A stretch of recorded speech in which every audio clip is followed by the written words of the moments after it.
Teach take में आप सभी का स्वागत है। और आज हम यहाँ पर पढ़ रहे हैं IIT जी मैथ्स हिंदी माध्यम, मतलब IIT जी गणित के हिंदी माध्यम के छात्रों के लिए संपूर्ण तैयारी। और ये जो चैप्टर लेके आए हम सम्मिश्र संख्या है। मैं आपको बता दूं कि तैयारी, संपूर्ण तैयारी क्यों बोल रहे हैं हम। कोई भी चैप्टर उठा रहे हैं हम, उसमें पूरा बेसिक कॉन्सेप्ट, जीरो लेवल से बेसिक कॉन्सेप्ट मतलब आपको नहीं मालूम, और उस लेवल से उठा के मतलब आपको सम्मिश्र संख्या के बारे में कुछ नहीं मालूम, और वहां से लेके उसको IIT के लेवल तक पहुंचाना है, जिस लेवल के हमें एग्जाम में क्वेश्चन देखने को मिलते हैं। और मैं आपको बता दूं कि बड़े आसानी से तैयारी कर सकते हैं आप, बिल्कुल आसान है। और आसान कैसे रहेगा? आसान तब रहेगा जब आपने पूरा बेसिक कॉन्सेप्ट समझते हुए चले, उसको नोट किया, और उस कॉन्सेप्ट तरीका क्या रहेगा हमारा, देखना, ध्यान देना इधर।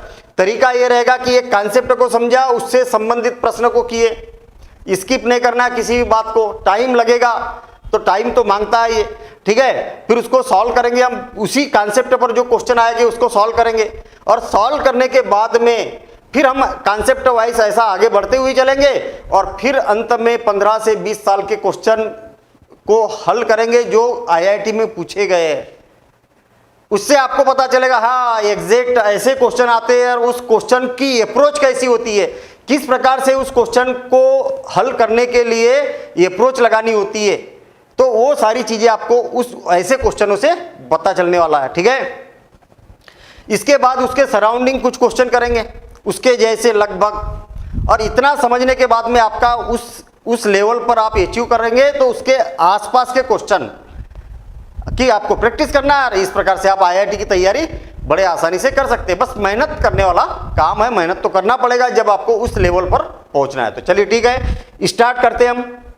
मुझे एक बात बताइए, सम्मिश्र संख्या है, सम्मिश्र संख्या होगी क्या? नाम ही बड़ा स्पष्ट है, सम्मिश्र, मिश्र, मिश्रित की हुई संख्या है कुछ ना कुछ, ठीक है।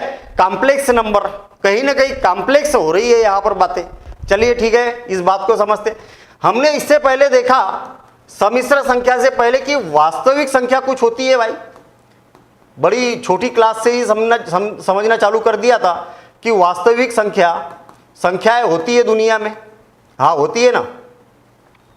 और जो वास्तविक संख्याएं होती है वो क्या होती है, वो संख्याएं क्या होती है? तो भाई ये वास्तविक संख्या मतलब आप बोल सकते हैं कि प्राकृत संख्या हो सकती है वास्तविक संख्या। हाँ बिल्कुल सही बात है। अच्छा, पूर्ण संख्या भी हो सकती है, पूर्णांक भी हो सकती है, ऋणात्मक धनात्मक पूर्णांक कोई भी हो सकती है। अच्छा, परिमेय संख्या भी हो सकती है, और क्या हो सकती है? अपरिमेय संख्या हो सकती है। और दुनिया भर की चीजें, सम तो विषम तो ये तो वो तो अभाज्य संख्या है, ऐसी कई प्रकार की संख्या सारी क्या है? ये सारी की सारी संख्या कैसी है? वास्तविक संख्याएं हैं, जिसको R के द्वारा प्रदर्शित किया जाता है। ये बात क्लियर है। तो सारा काम हो रहा था तो हमें ये सम्मिश्र संख्या की क्यों आवश्यकता पड़ी? बिल्कुल देखिए, अगर मैं आपसे बोलूंगा कि अच्छा ये बताओ x का वर्ग बराबर से 4 है, तो x का मान क्या होगा? तो आप फटाक से बता देंगे कि भाई x का मान किस मान के लिए संतुष्ट करेगा। तो x का मान अगर 2 रखेंगे तो बाया पक्ष और दाया पक्ष बराबर हो जाएगा, ऋण 2 रखेंगे तो भी बाया पक्ष दाया पक्ष बराबर हो जाएगा। हाँ सही है, मतलब x का मान धन ऋण 2 के लिए संतुष्ट करता है। बिल्कुल सही बात है। यदि मैं आपसे बोलूं कि x का वर्ग बराबर से ऋण 4, मुझे ऐसा मान बता दो, कोई भी वास्तविक, इतनी सारी संख्या लिखी है मैंने, दुनिया की कोई भी वास्तविक संख्या रख दो यहां पर। अरे किसी भी संख्या का वर्ग करोगे तो धनात्मक हो जाएगी ना, किसी भी ऋणात्मक संख्या का वर्ग करोगे तो क्या हो जाएगा? धनात्मक हो जाएगा। होगा कि नहीं होगा? और धनात्मक संख्या का भी वर्ग करेंगे तो भी क्या होगा? धनात्मक ही होगा। तो दुनिया की कोई भी वास्तविक संख्या ऐसी नहीं है कि जिसका वर्ग करने पर ऋणात्मक संख्या आ जाए। तो अब ऐसा न हो, तो जैसे मान लिया जाए कि मेरे पास में ऐसा है, तो x का वर्ग, तो x बराबर से क्या हो जाएगा? धन ऋण वर्गमूल ऋण 4। समस्या कहां पर आ रही है? समस्या कहां पर आ रही है? समस्या यहां पर है कि भाई x का मान धन ऋण वर्गमूल 4, अगर मतलब वर्गमूल 4 होता तो हम 2 लिख देते, लेकिन ये ऋणात्मक संख्या का वर्गमूल नहीं निकाल पा रहे हम, और इसी बात को सुलझाने के लिए सम्मिश्र संख्याओं की आवश्यकता पड़ी। ठीक है, इस बात को फिर से समझते हम। देखिए, मान लिया जाए, मतलब अभी तक हमें क्या समस्या पता चली कि वर्गमूल के अगर अंदर ऋणात्मक संख्या अगर रहे तो उसका हम वर्गमूल ज्ञात नहीं कर पा रहे। एक उदाहरण और ले रहे हैं यहां पर, x का वर्ग धन x धन 1 बराबर से 0। ये क्या वर्ग समीकरण है? हाँ बिल्कुल है, वर्ग समीकरण या द्विघात समीकरण बोल दो। और इसको हल करने का हमें एक सूत्र भी मालूम है, ऋण b धन ऋण वर्गमूल b का वर्ग ऋण 4ac बटे 2a, ये भी सूत्र मालूम है। a का मान 1, b का मान 1 और c का मान भी कितना है? 1 है। सारे मान अगर मैं रख दूं तो x बराबर से ऋण b धन ऋण b का वर्ग ऋण 4ac और बटे 2a, और 2a का मान कितना है? 1 है। तो x बराबर से कितना हो जाएगा? ऋण 1 धन ऋण 1 ऋण 4 बटे 2, और x बराबर से हो जाएगा ऋण 1 धन ऋण वर्गमूल ऋण 3 बटे 2। ये काम तो हमने 10th क्लास में किया। और हम यहाँ पर उलझ जाते थे, हम बोलते थे कि भैया ये वर्गमूल के अंदर ऋणात्मक संख्या आ गई, इसका मान हमें नहीं मालूम, और यहीं पर बात को टाल देते थे। लेकिन अब इस बात को टालना नहीं है और इस बात को सुलझाने की कोशिश करना है। कैसे सुलझाएंगे? देखिए, -1 plus minus under root -1 into 3 लिख सकते क्या? इसको बिल्कुल लिखा जा सकता है भाई, उससे क्या दिक्कत है? ऋण 3 है तो ऋण 1 गुणित ऋण मतलब धन 3 लिख सकते हैं हम। देखिए, ऋण 1 बटे 2 धन ऋण वर्गमूल ऋण 1 और वर्गमूल 3 बटे 2, इसके भी नीचे और इसके भी नीचे सेपरेट कर दिया। मतलब हम यहाँ पर देख पा रहे हैं कि ऋण 1 बटे 2 धन ऋण, ये तो समस्या हल हो गई। वर्गमूल 3 बटे 2, वर्गमूल 3 बटे 2, ये तो समस्या हल हो गई। ये जो है यहाँ पर कौन वर्गमूल के अंदर ऋण चिन्ह है, तो हम यहाँ पर इसको लिख सकते हैं वर्गमूल ऋण 1। इसका मान नहीं मालूम हमें, अगर मैं इसको कोई एक चिन्ह दे देता हूं तो अपना काम हो जाएगा। कैसा? हम यहां पर बोल सकते हैं कि भाई x बराबर इसे क्या हो जाएगा? x बराबर से ऋण 1 बटे 2 धन ऋण वर्गमूल 3 बटे 2, और इसको मैं आयोटा बोल देता हूं। क्या बोल दिया? आयोटा। आयोटा का मान कितना है? आयोटा का मान कितना है? वर्गमूल ऋण 1, जो वर्गमूल में ऋण 1 था उसको आयोटा बोल दिया। बस ये जो हमें संख्या प्राप्त हुई है, यही वाली संख्या क्या है? सम्मिश्र संख्या है। आई बात समझ में? जो वास्तविक संख्या प्राप्त नहीं हो पा रही थी, तो वो क्यों नहीं हो पा रही थी? वो वर्गमूल में ऋणात्मक संख्या आ रही थी, उसके कारण नहीं प्राप्त हो रही थी। तो उसको हमने क्या किया? सम्मिश्र संख्या के रूप में इस प्रकार से इसको व्यक्त किया।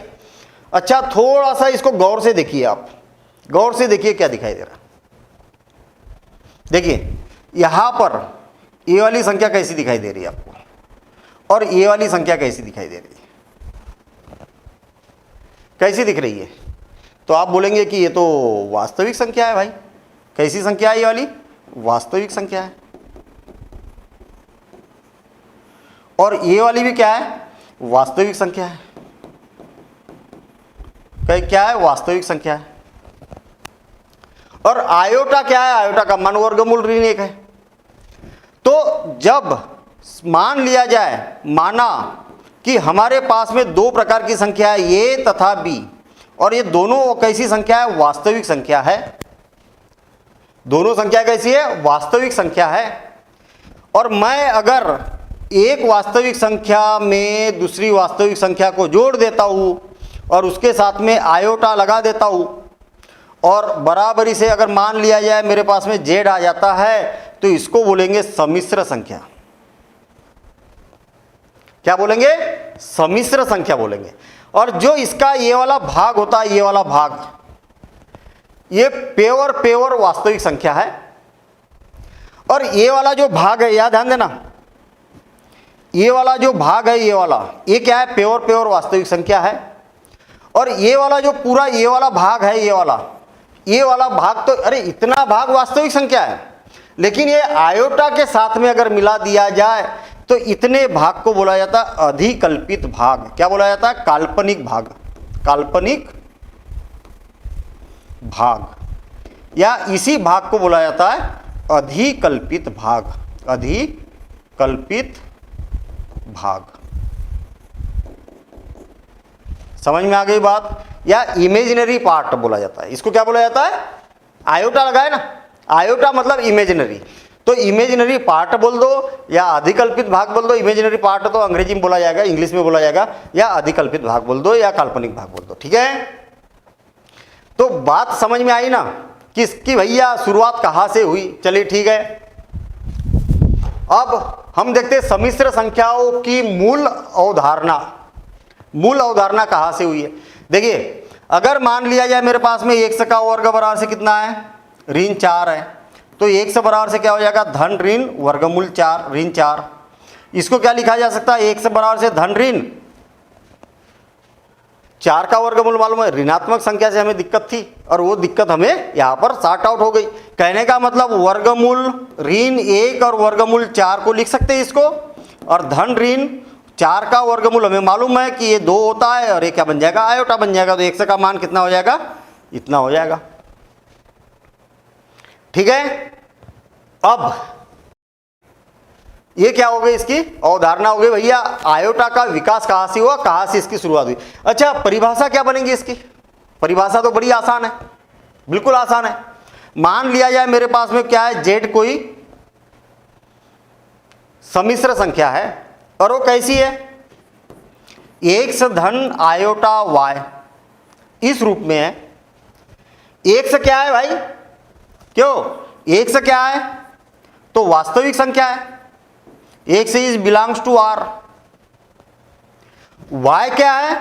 तो y भी वास्तविक संख्या है। y is belongs to r। आप बोलोगे कि नहीं, y तो अधिकल्पित संख्या है क्योंकि आयोटा लगा है उसके साथ में। नहीं, केवल आयोटा को छोड़ दे रहा हूं, ये केवल y की बात कर रहा हूं मैं। y क्या है? वास्तविक संख्या है। तब ये पूरी की पूरी क्या कहलाएगी? सम्मिश्र संख्या कहलाएगी। क्या कहलाएगी? सम्मिश्र संख्या कहलाएगी। सम्मिश्र संख्या, सम्मिश्र संख्या। और जब सम्मिश्र संख्या रहेगी तो इसको बोला जाएगा वास्तविक भाग। भाई ये पूरी एक संख्या है मान लिया, या धन ऋण कर देता हूं मैं, बीच में धन ऋण भी आ सकता है। ये बनेगा वास्तविक भाग। वास्तविक भाग, वास्तविक भाग, या रियल पार्ट बोला जाता है इसको, रियल पार्ट। और इसको शॉर्ट में डिनोट किया जाता है RE of Z। RE of Z, और बराबर से क्या हो जाएगा? x। इतनी बात समझ में आ गई क्या? अरे ये सम्मिश्र संख्या है, सम्मिश्र संख्या का ये क्या वास्तविक भाग है, रियल पार्ट है, और रियल पार्ट कौन है? x है। तो RE Z का जो रियल पार्ट है कौन है? x है। ऐसा इसको प्रदर्शित कर दिया जाता है। कितना आसान काम है। अच्छा, और ये वाला जो भाग है देखना, ये वाला भाग कौन सा? Iota y। आयोटा y, इस भाग को बोला जाता है अधिकल्पित भाग। अधिकल्पित भाग, अधिकल्पित भाग, या काल्पनिक भाग। काल्पनिक भाग, या तो फिर इमेजिनरी पार्ट। इमेजिनरी पार्ट, और इमेजिनरी पार्ट है इसलिए इसको IM ऑफ Z बराबर से क्या हो जाएगा? Iota y। अब आप बोलेंगे कभी इस भाग को वास्तविक भाग बोल रहे हैं, कभी इमेजिनरी पार्ट। नहीं, ऐसा नहीं है। केवल y वास्तविक है, वास्तविक संख्या है, लेकिन आयोटा के साथ में अगर y को लिखेंगे तो क्या बन जाएगा? इमेजिनरी पार्ट बन जाएगा, अधिकल्पित भाग बन जाएगा, काल्पनिक भाग बन जाएगा। इतनी बात स्पष्ट है। ये परिभाषा नोट कर लो। अच्छा, जहां पर आयोटा बराबर से क्या है? वर्गमूल ऋण 1 है, इसे क्या बोला जाता है? आयोटा कहा जाता है। बस ये परिभाषा नोट कर लो और इतनी बात आप यहां पर नोट करते हुए चलो आगे। ठीक है, इतनी बात स्पष्ट हो गई परिभाषा। अब आयलर, ये जो समस्या के बारे में आज हम सुलझा रहे हैं ना, ये सबसे पहले आयलर ने कॉन्सेप्ट दिया कि भैया वर्गमूल ऋण 1 का अगर वर्गमूल निकालेंगे तो उसको आयोटा बोला जाएगा और वो अधिकल्पित भाग बन जाएगा। ठीक है, और इसका जो प्रतीक दिया ना, इसका जो आयोटा ये प्रतीक दिया ना आयोटा, और आयोटा का मान ऋण 1 का वर्गमूल अगर निकालते तो वो क्या होता है? आयोटा होता है। वो आयलर ने दिया था, गणितज्ञ आयलर ने इस प्रतीक का नाम दिया था, मालूम होना चाहिए ऐसे। अब सुनिए, अगर मान लिया जाए मुझे वर्गमूल ऋण 1 का वर्गमूल, इसका वर्गमूल ज्ञात करना है, तो अब आप ये नहीं बोल सकते कि ऋणात्मक संख्या का वर्गमूल नहीं होता। ऐसा आप बोलना मना है। अभी तक बोलते थे हम, जब तक हमें सम्मिश्र संख्या नहीं मालूम थी कि क्या होती है। अब नहीं बोल सकते हम। क्यों नहीं बोल सकते? इसको आप अलग अलग कर दो, ऋण 1 ऋण ए अलग अलग कर दिया, वर्गमूल ए जैसे कि वैसे, और जो ये वर्गमूल में ऋण 1 है, वर्गमूल में जो ऋण 1 है उसको क्या बोल देंगे? आयोटा बोल देंगे। बस, आयोटा मतलब आई, नॉर्मल आई लिखा जाता है। ठीक है ना? तो ऐसा हम यहां पर लिख सकते हैं। चलिए ठीक है, आगे बढ़ते हम। बहुत बढ़िया, बड़ी महत्वपूर्ण बात, एक गुण धर्म होता है। भाई मुझे एक बात बताइए, वर्गमूल ए और वर्गमूल बी बराबर से क्या होता है? वर्गमूल ए बी।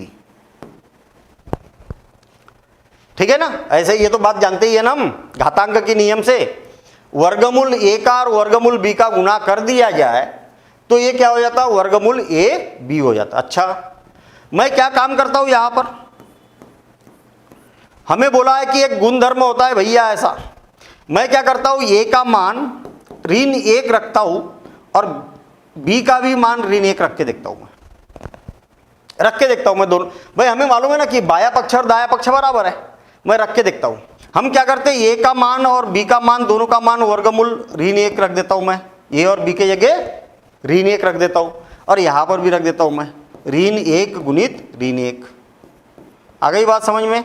अच्छा, क्यों इसको ऐसा लिख सकते क्या? वर्गमूल ऋण 1 का वर्ग, अरे 2 बार आया ना, लिखा जा सकता है ऐसा। और बराबरी से वर्गमूल, अच्छा ऋण 1 गुणित ऋण 1 क्या हो गया? ऋण और ऋण धन हो गया और 1 हो गया। अच्छा, ये वर्ग से वर्गमूल हट जाएगा क्या? ये तो गणित हम जानते ही है ना।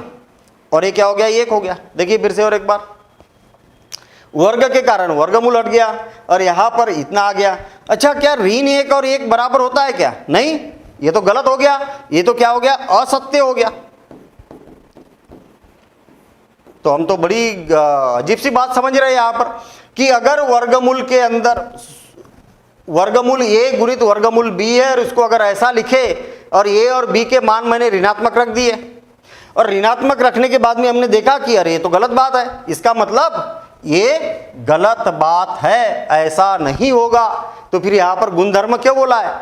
एक शर्त के साथ में होता है गुणधर्म कि कम से कम क्या होना चाहिए?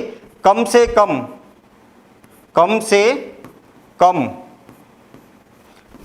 एक ए तथा बी का मान एक क्या होना चाहिए? अऋणात्मक होना चाहिए। क्या होना चाहिए? अऋणात्मक, अऋणात्मक हो। ए और बी जो है ना, उनमें कम से कम एक का मान अऋणात्मक होना चाहिए, मतलब धनात्मक होना चाहिए। फिर से और एक बार, ये बात तभी सत्य है जब ए और बी दोनों के दोनों ऋणात्मक न हो। केवल एक ऋणात्मक रहेगा तो सही है, अगर बी ऋणात्मक रहेगा तो भी सही है केवल, और दोनों धनात्मक रहेगा तो भी ये बात सत्य है। दोनों ऋणात्मक रहेगा तो ये बात सत्य नहीं होगी, और ये बात को आपको याद रखना है और इसको नोट कर लो। और खास करके नोट करो कि भैया जब भी वर्गमूल के अंदर दो संख्या है, दोनों एक साथ में ऋणात्मक नहीं हो सकती है। अगर ऋणात्मक होगी तो ये वाला नियम यहां पर संतुष्ट नहीं करेगा। ठीक है, अब बहुत बढ़िया चीज है आयोटा। आई को बोला जाता है आयोटा। आयोटा का मान कितना होता है? वर्गमूल ऋण 1, ये होता है आयोटा का मान। ये बात हमें मालूम है, अभी तक बहुत सारी बातें बहुत बार हमने इसको देख लिया है। मतलब आप बोल सकते कि आयोटा अगर है तो आयोटा का मान तो आयोटा ही लिख देते हम, वर्गमूल ऋण 1 होता है या ऋण 1 का वर्गमूल होता है। अगर आयोटा का वर्ग रहेगा तो क्या हो जाएगा भाई, आयोटा का मान ऋण 1 का वर्ग और बराबर से क्या हो जाएगा ऋण 1। मतलब आयोटा का की घात अगर 2 रहेगी तो क्या हो जाएगा ऋण 1 हो जाएगा। अच्छा, आयोटा की घात 3 हो जाएगी तो क्या हो जाएगा, क्यों, आयोटा की घात 2 गुणित आयोटा, ऐसा लिखा जा सकता है, बिल्कुल लिखा जा सकता। और आयोटा का वर्ग कितना होता है ऋण 1, तो ऋण आयोटा हो जाएगा। ये कोई प्रॉब्लम है यहाँ पर, नहीं कोई प्रॉब्लम नहीं है। अगर आयोटा की घात 4 अगर है तो क्या हो जाएगा, आयोटा का वर्ग गुणित आयोटा का वर्ग लिख सकते हैं हम, हाँ बिल्कुल लिख सकते हैं। आयोटा का वर्ग का मान कितना होता है ऋण 1, तो ऋण 1 गुणित ऋण 1, और आप बोलेंगे कि इसको धन 1 हो जाएगा। अच्छा, अगर मैं आयोटा की घात 5 करूं तो क्या हो जाएगा, आप बोल सकते कि आयोटा की घात 5 मतलब आयोटा की घात 4 गुणित आयोटा, और आयोटा की घात 4 का मान 1 होता है और आयोटा का आयोटा बचेगा। आयोटा की घात 6 का मान कितना होगा, तो आयोटा की घात 4 गुणित आयोटा की घात 2, ये हो गया 1 गुणित ऋण आयोटा ऋण 1, और बराबर से कितना हो गया ऋण 1। आयोटा की घात 7 बराबर से कितना हो जाएगा, आयोटा की घात 4 गुणित आयोटा की घात 3, सही है ना। आयोटा की घात 4 का मान 1 होगा और आयोटा की घात 3 का मान ऋण आयोटा होगा, और ये क्या हो जाएगा ऋण आयोटा। और आयोटा की घात 8 अगर कर दिया जाए तो आयोटा की घात 4 गुणित आयोटा की घात 4 बराबर से हम यहां पर लिख सकते हैं 1 गुणित 1 बराबर से 1। मतलब आयोटा की कोई भी घात अगर है 2, 4, 8, 10, 15, 21, 22 कुछ भी घात हो तो आप ऐसा करके कैलकुलेशन कर सकते हैं, हाँ बिल्कुल किया जा सकता। अगर मुझे पूछा गया कि भैया मेरे आयोटा की घात 25 है तो क्या होगा, आयोटा का वर्ग करते जाओ ऐसा करते जाओ ऐसा, तो आपको आयोटा की घात 25 पता चल जाएगी। ये तो गड़बड़ है भाई, बहुत टाइम लग जाएगा। आयोटा की घात अगर 981 का मान ज्ञात करना है तो बहुत टाइम लग जाएगा हमें इसकी घात ज्ञात करने का। तो हमें इसके लिए एक टेक्निक देखना पड़ेगा कि हो क्या रहा है, यहाँ पर हो क्या रहा, यहां से लेके यहां तक देखिए जरा गौर से, आयोटा -1 माइनस आयोटा 1, और यहां से लेके यहां तक देखिए आयोटा, देखिए iota iota -1 minus 1 minus iota 1 1, मतलब 4 के बाद में क्या होती है, पुनरावर्ती होना चालू हो जाती है इसकी। मतलब ये बोल सकते कि आयोटा की घात 4 का मान, आयोटा की घात 8 का मान, आयोटा की घात 12 का मान, आयोटा की घात 16 का मान, सबके मान क्या हो गए, 1 के बराबर हो गए, हो गए कि नहीं हो गए, बिल्कुल हो गए। तो ऐसे जब बड़े मान ज्ञात करना होगा तो ये वाली टेक्निक लगाएंगे तो फटाफट ज्ञात हो जाएगी कि नहीं। कुल मिला के जो 25 है ना, 25 घात, उसको क्या करो 4 से विभाजित करो,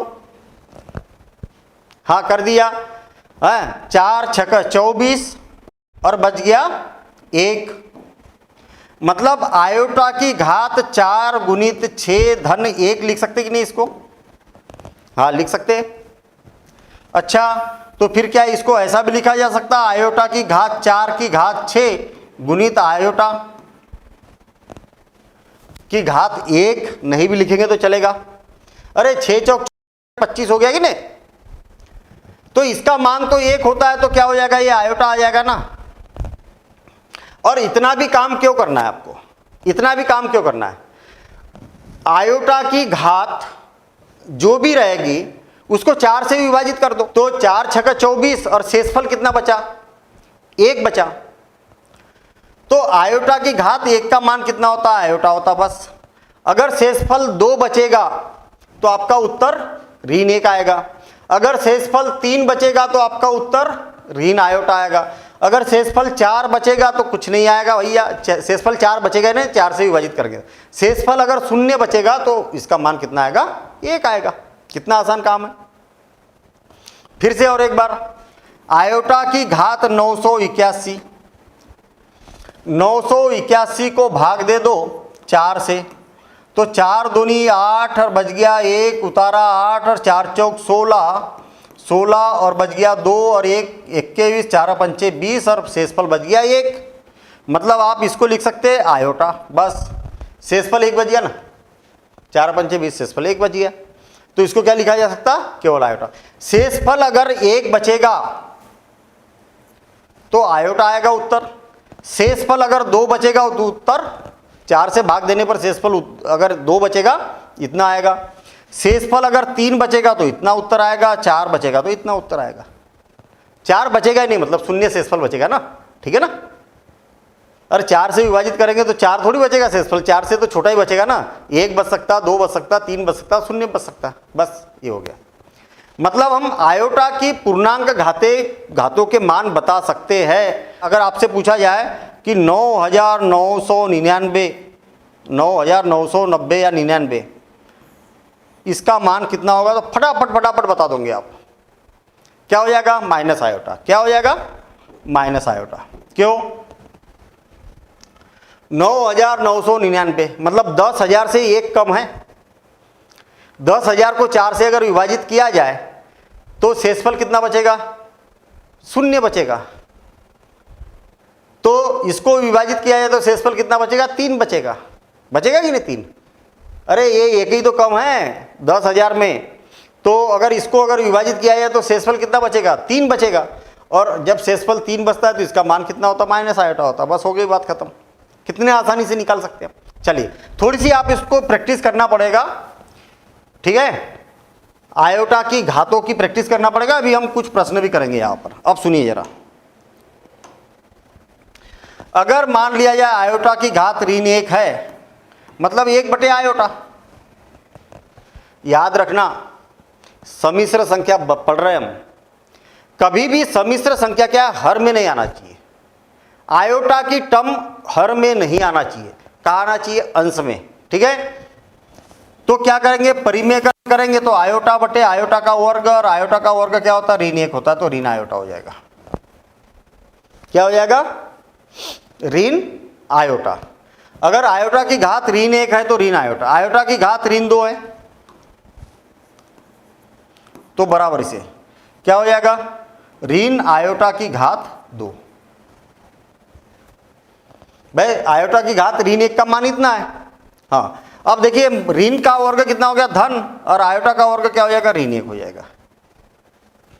आयोटा की घात ऋण 3 है तो क्या हो जाएगा, ऋण आयोटा की घात 3। अरे अगर यहां कंफ्यूजन हो रहा, क्या हो रहा कंफ्यूजन, आयोटा की घात ऋण 3 है तो इसको लिखा जा सकता है आयोटा की घात ऋण 1 और इसकी घात 3। आयोटा की घात ऋण 1 का मान कितना है, ऋण आयोटा है ना, ऐसा। बस केवल इतना सा कॉन्सेप्ट याद रखो, ठीक है, इतना सा कॉन्सेप्ट याद रखना।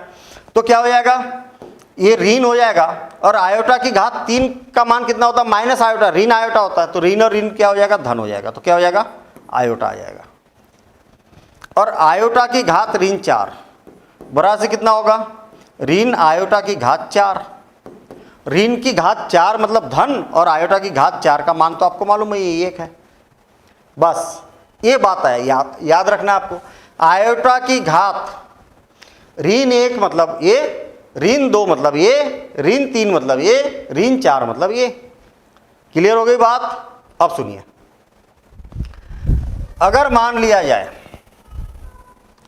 आपको आयोटा की घात ऋण 395 बोल दिया जाए तो इसका मान क्या होगा।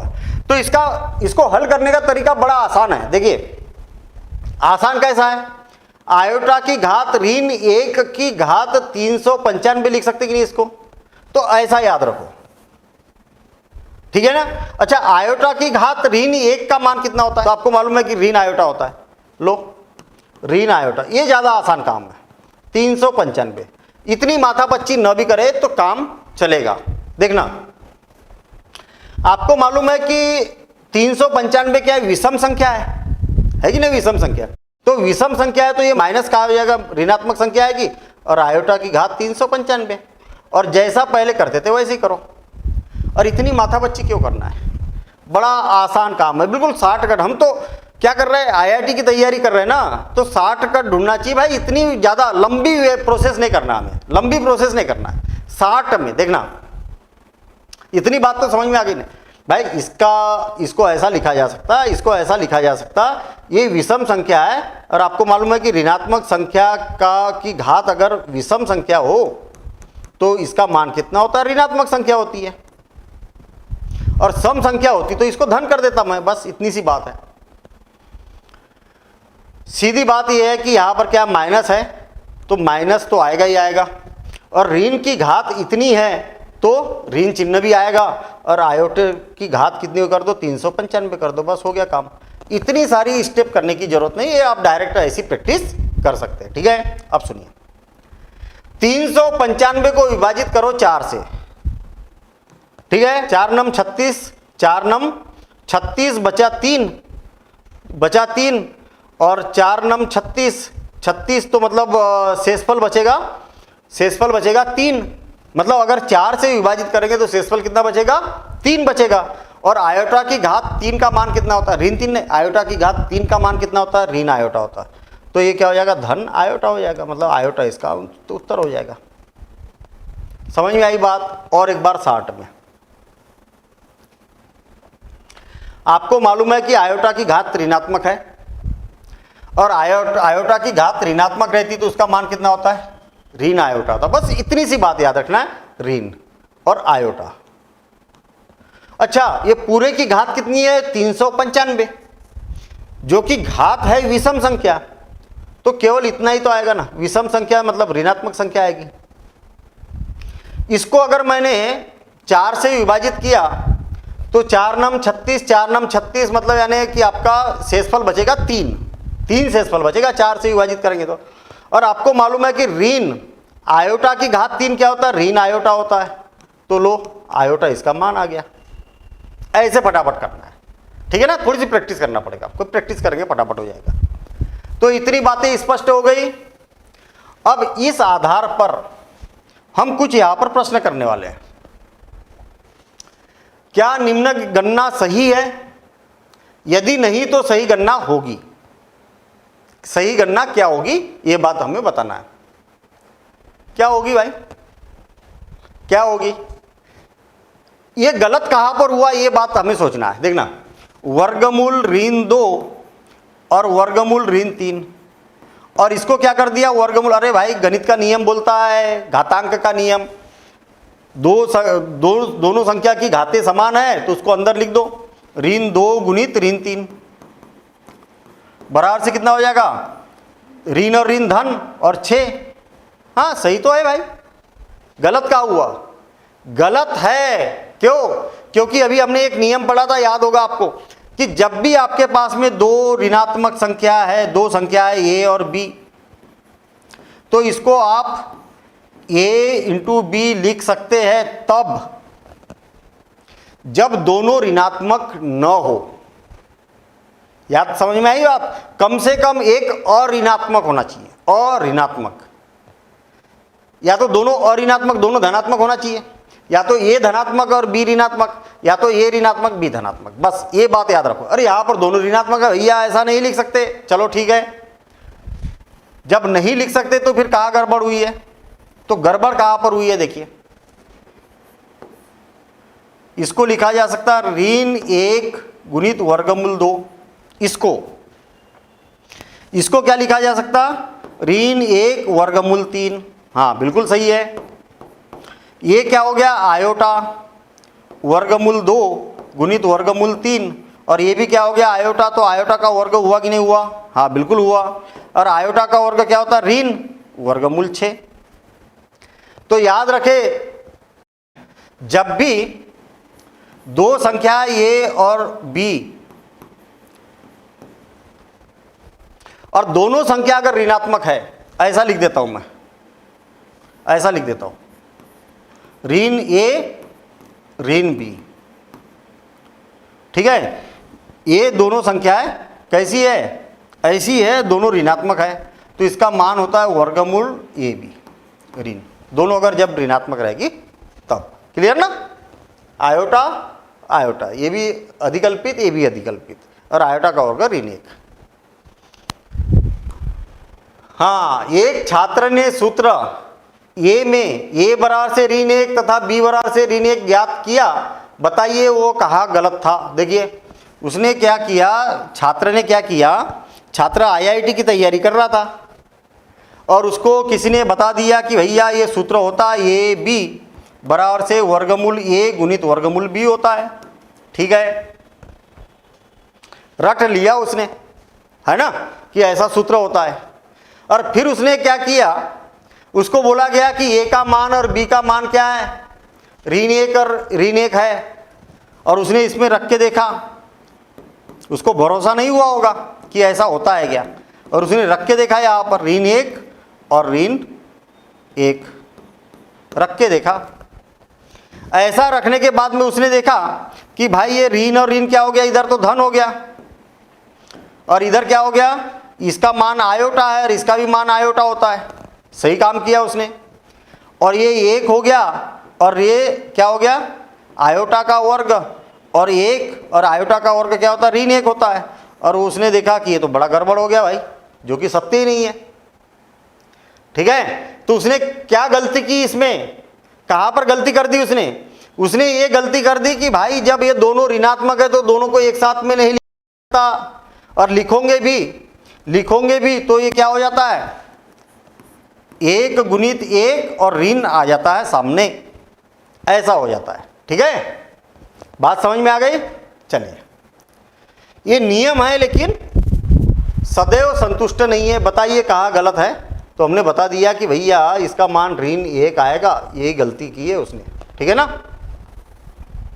इसको ऐसा, ये यहाँ पर गलती की है, यहाँ पर गलती की है उसने क्या करना चाहिए था, ऋण 1 गुणित 1 करना चाहिए था। दोनों ऋणात्मक है तो ऋण 1 बाहर आ जाएगा और दोनों धनात्मक लिखना होगा। चलिए, अब मेरे ख्याल से इसका मान आप फटाफट निकाल सकते हैं। क्या करेंगे, 4 से विभाजित करो, 4 चौक 16 बच गया 3, 4 नम 36 बच गया 3, 4 नम 36 बच गया 2। बस हमने क्या किया, इसकी घात को 4 से विभाजित किया और शेषफल बच गया 2। तो क्या बचेगा, इसका मान कितना होगा, आयोटा का वर्ग, और ये होता है ऋण 1।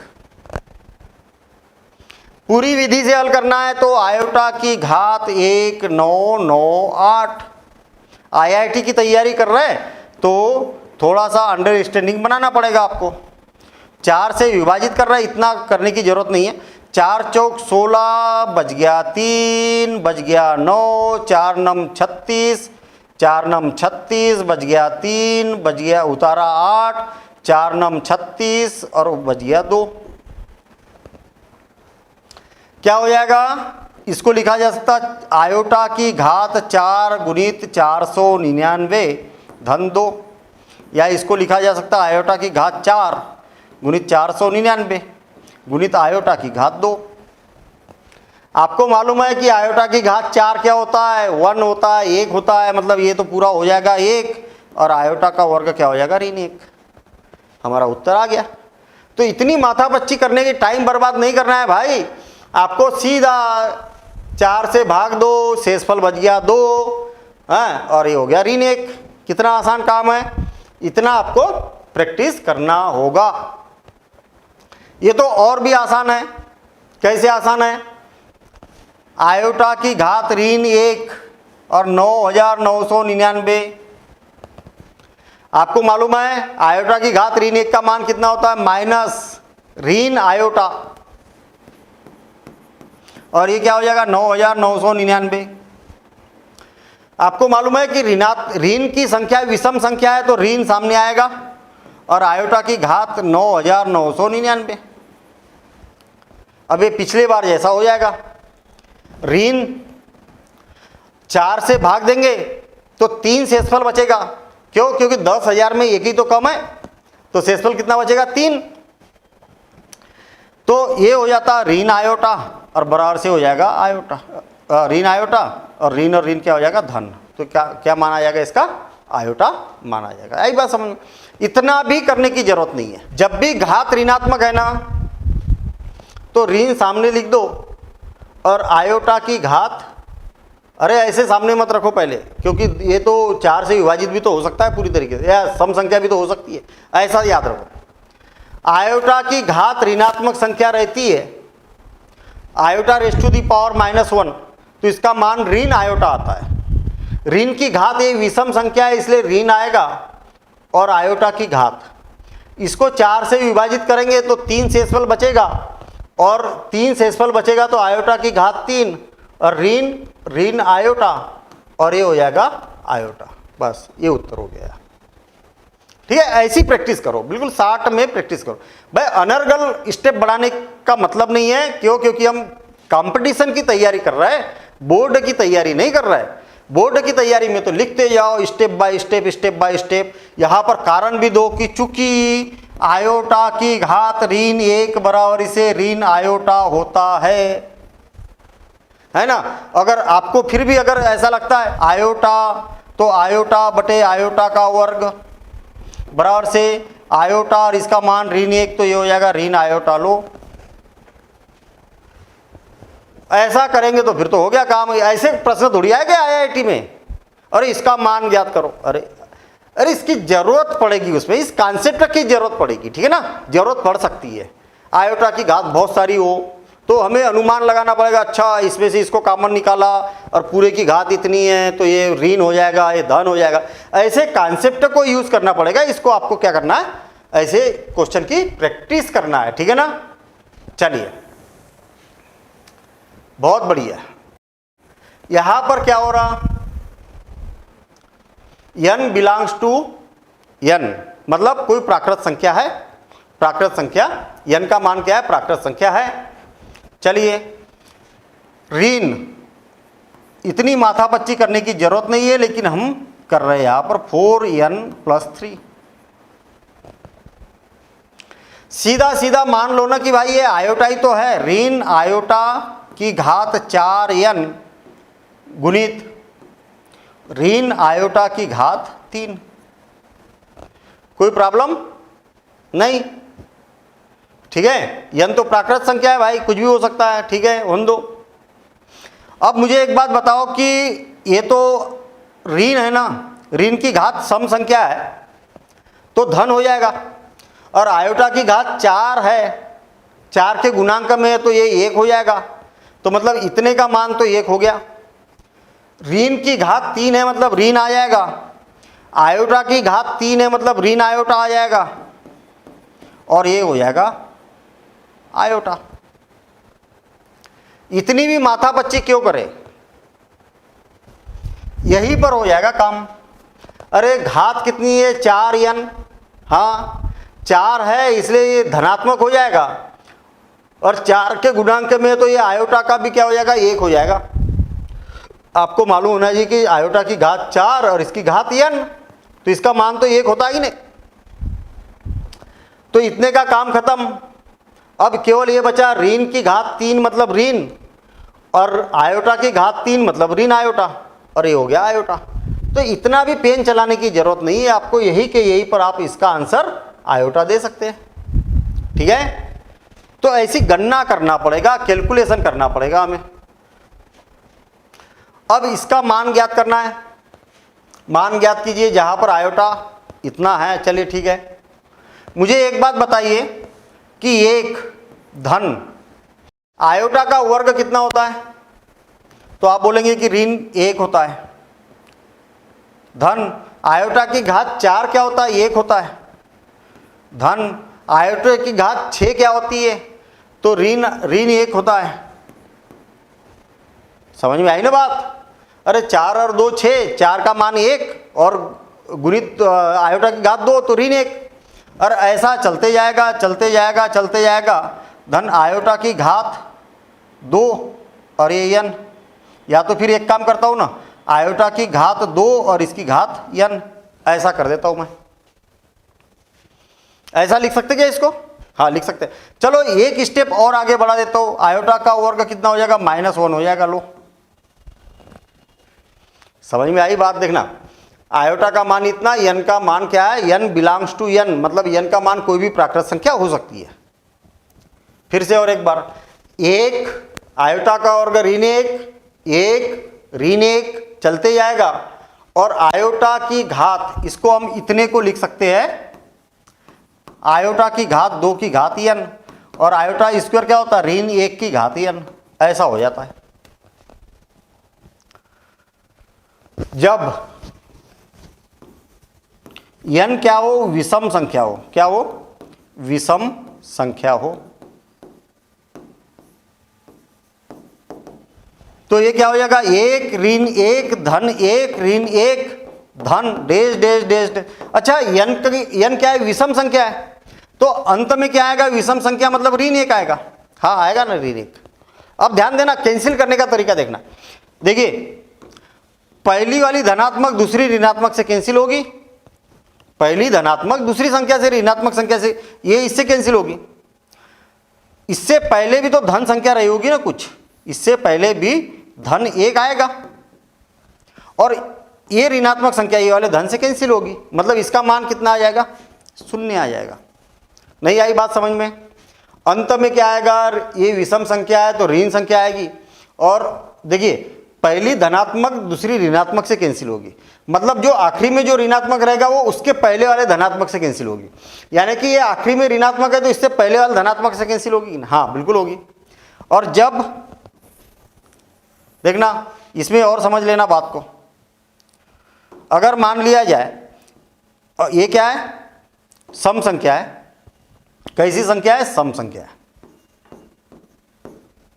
तो क्या हो जाएगा, 1 ऋण 1 धन 1 ऋण 1 और धन dash dash dash dash continue. जब सम संख्या है तो ये क्या हो जाएगा, धनात्मक 1 होगा। हाँ बिल्कुल सही बात है, पहली धनात्मक दूसरी ऋणात्मक से, पहली धनात्मक दूसरी ऋणात्मक से, पहली धनात्मक दूसरी ऋणात्मक से। तो इस 1 को कैंसिल करने के लिए इससे पहले क्या आएगा, ऋण 1, इससे पहले क्या आएगा, धन 1, मतलब ये इससे कैंसिल हो जाएगी। इसको कैंसिल करने के लिए ऋणात्मक संख्या नहीं बची आपके पास, इसका मतलब इसका मान कितना आ जाएगा, 1 आ जाएगा। तो इसी प्रश्न को अगर आपसे बोला जाए कि भाई n धनात्मक संख्या, धन प्राकृत है क्या, धन सम प्राकृत संख्या है तो उसका उत्तर 1 होगा, और विषम प्राकृत संख्या है तो उसका उत्तर 0 होगा। ऐसा हम यहां पर बोल सकते हैं। अब अगला प्रश्न देखते हैं हम। देखिए यहां पर क्या बोला, ये और जहां आयोटा बराबर से ये है तो ये की घात 1929 का मान ज्ञात कीजिए, 1929 का मान ज्ञात कीजिए। बड़ा आसान, थोड़ा सा पहले क्या है इसको समझने की कोशिश करिए। ये की घात 1929 इसका मान ज्ञात करना है। कैसे किया जा सकता है, ए का मान तो हमारे पास में है 1 धन आयोटा बटे वर्गमूल 2। अगर मैं ए का वर्ग कर दूं तो क्या हो जाएगा, ए का वर्ग कर दूं तो 1 धन आयोटा बटे वर्गमूल 2 का वर्ग बराबर इसे क्या हो जाएगा, ए का वर्ग बी का वर्ग धन 2ab और बटे 2। इतनी बात समझ में आई।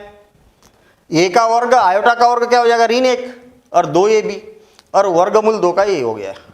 देखिए इससे ये कैंसिल हो गया और 2 से 2 कैंसिल हो जाएगा तो क्या बचेगा, आयोटा। मतलब ए का वर्ग बराबर से आयोटा, मतलब ए का वर्ग का मान पता चल गया भाई हमें। अब किसका मान ज्ञात करना है, ए की घात 1929, ए की घात, अच्छा ए की घात 2 का मान पता है, सम संख्या, तो मैं इसको ए की घात 1928 गुणित ए लिख सकता हूं। ए को अलग कर दिया ताकि ये सम संख्या हो जाए। क्या हो जाए, सम संख्या हो जाए। अच्छा 2 से अगर भाग दे दूं मैं इसको तो क्या हो जाएगा, 2 9 18, ए की घात 2, 2 9 18, 2 छके 12, 2 चौका 8 और गुणित ए। सही है क्या भाई, इसको ऐसा लिख सकते हैं हम। अच्छा एक के वर्ग वाला कॉन्सेप्ट के भाई कब तक ऐसा गुना करते रहेंगे, तो इतनी बातें यहां पर आ गई। ए के वर्ग का मान कितना है, आयोटा है, और इसकी घात कितनी है 964 गुणित ये। अच्छा, ये 4 से विभाजित करेंगे तो कितना शेषफल बच रहा, 4 दूनी 8, 4 चौक 16, 4 का 4, शेषफल शून्य बच रहा। शेषफल शून्य बच रहा तो इसका मान कितना आ जाएगा, 1 आ जाएगा और ये हो जाएगा ये। लो, इसका मान निकालना था तो ये आ गया मान यहाँ पर, ठीक है ना। मतलब अभी हम कॉन्सेप्ट को समझ रहे हैं कि भाई आयोटा की घातें कैसे गोलमोल करके आपसे कुछ भी पूछा जा सकता है, तो उसके मान, इस लेवल के मान ज्ञात करने की प्रैक्टिस रखिए आप, ठीक है ना। तो ये सारे क्वेश्चन आपको नोट करते हुए चलना है। और अब हम अगला कॉन्सेप्ट देखेंगे, अगला कॉन्सेप्ट समझेंगे, फिर उससे संबंधित क्वेश्चन करेंगे।